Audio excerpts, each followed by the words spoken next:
you in the beginning that congenital heart disease, we divide it into two broad categories. One is the cyanotic congenital heart disease, another is non-cyanotic congenital heart disease. And I told you what is the meaning of cyanosis, that is bluishness of the skin. So if we find that bluishness in the skin and mucosa early in life during the birth, so then we are calling it cyanotic congenital heart disease. And if we find, if we don't find that bluishness in cyanosis during the birth, but we find it in the latter stage of life, then we call it non-cyanotic congenital heart disease, right? Then I also showed you that for this non-cyanotic congenital heart disease, we basically have three conditions there. Non-cyanotic congenital heart disease, one is ASD, one is VSD, another is PDA or patent ductus arteriosus. There may be other things also, but for your exam you have to remember these three. And for cyanotic congenital heart disease, you have 5 conditions, okay, and all starts with T. So there I have written it here. So the most important one which you have to remember for your exam, that is tetralogy of Fallot. That one I will discuss in detail. And then there are other 4 also starts with T. So truncus arteriosus, transposition of great arteries, total anomalous pulmonary veins, and tricuspid atresia. So all these things I will discuss briefly. So you have to remember these names, a little bit about it. So we'll go into that. But first, let me explain you the pathophysiology of this congenital heart disease. Okay. So let me expand this picture to explain you.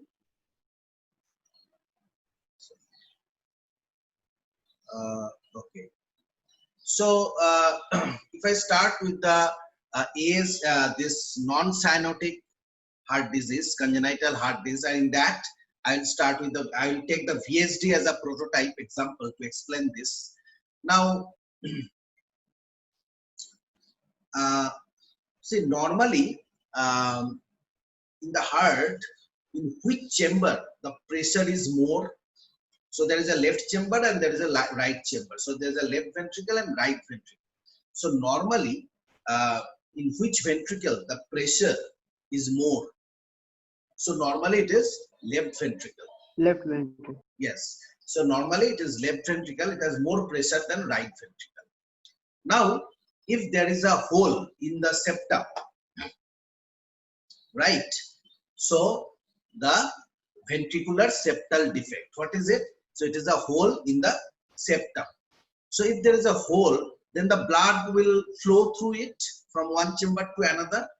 Now, according to the pressure gradient, which direction it will flow? So it will follow the pressure gradient. So it will go from left ventricle to right ventricle. Okay. So when there is a VSD in the beginning, in the early stage, blood is flowing from the left ventricle to right ventricle. So there is no problem. Means there is no bluishness in the skin, there is no cyanosis. So when we get cyanosis, when this venous blood, which is in the right ventricle, which is bluish in color, so when it goes into the systemic circulation, then only we get this cyanosis in the skin. But here, because the blood is flowing from left ventricle to right ventricle, so there is no problem, no cyanosis. But then, after some time, means after months and years, when this same thing continues, then eventually what happens? Another thing develops.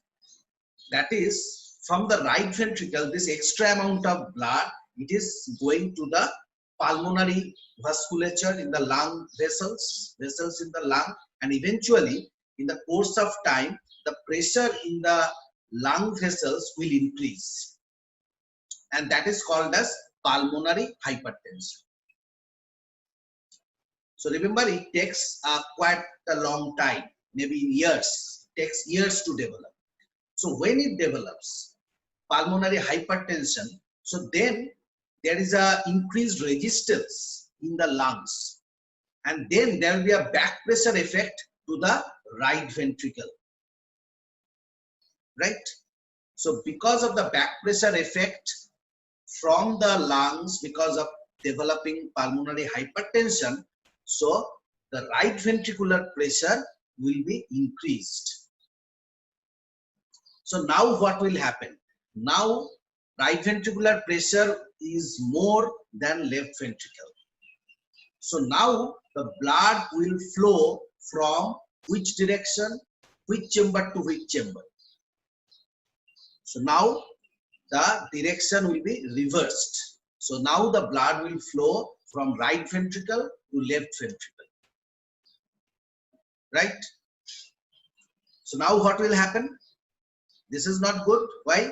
Because now the right ventricular blood, which is deoxygenated blood, which is bluish blood, so this blood will come into the left ventricle. Now from the left ventricle, it will come out through the aorta. From the aorta, it will come out into the systemic circulation to the vessels of the skin and mucosa. So the skin will become bluish now. So we'll get cyanosis.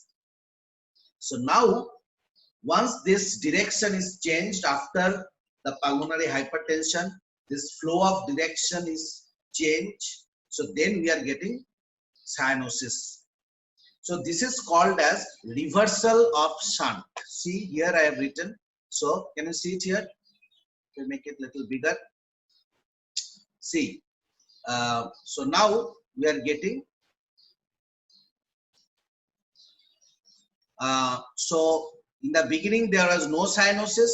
Then when the pulmonary hypertension develops, please follow my pointer. When pulmonary hypertension develops, then we get reversal of shunt. That means the direction of blood flow is reversed. So now the blood is going from right ventricle to left ventricle, and we are getting cyanosis. So in this patient, in the beginning, during the birth, although there is a congenital defect, we are not getting any cyanosis. But in latter stage, in his adult life, because of this reversal of shunt, we will get cyanosis. That's why, because we don't get cyanosis in early life, that's why it is called as non-cyanotic congenital heart disease. But please remember, they develop cyanosis definitely, but in the latter life. So this happens in ASD, VSD, PDA, all of this. The mechanism is same. Okay. There is another name of this. You can find it in Robbins. That is called Eisenmenger's complex. Eisenmenger's complex. That word is also used. Or Eisenmenger's syndrome rather.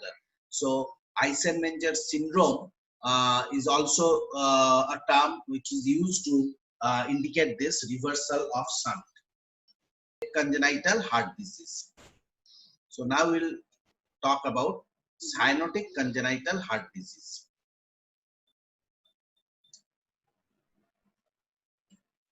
And okay, so in cyanotic congenital heart disease, the most important example is Fallot's tetralogy, which was first described by a French physician named Fallot, Dr. Fallot, in like at the end of the 19th century. So he first described it. So it is given after his name, Fallot's tetralogy.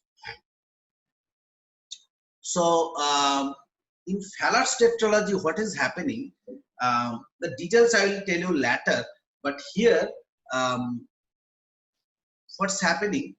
Because of a blockage in the exit of right ventricle. So in the right ventricle, where is the exit? Where is the exit point? So exit point is pulmonary valve, right? From there the blood goes to the lungs. So pulmonary valve, that is the exit point of right ventricle.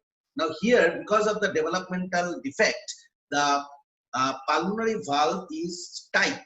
there is a pulmonary stenosis. So the exit point is closed, almost closed. So then what will happen? What will happen to the pressure inside the right ventricle? It will be increased. So now here from the beginning only, the pressure in the right ventricle is more than the left ventricle. Since birth only it is there. So then what will happen to the blood flow? So the blood flow from the very beginning, it is from right ventricle to left ventricle. So then what will happen? So this right ventricular blood, which is deoxygenated, which is bluish in color, so that blood will come into the left ventricle, and again from the left ventricle to the aorta and into the systemic circulation, and eventually that will come to the capillaries in the skin and mucosa, and that will show cyanosis. So here the cyanosis we are getting in the early stage only since birth. So that's why this is called as cyanotic congenital heart disease. Right? So this is the basic pathophysiology behind the two categories of congenital heart disease. That concept should be very clear to you for your exam purpose.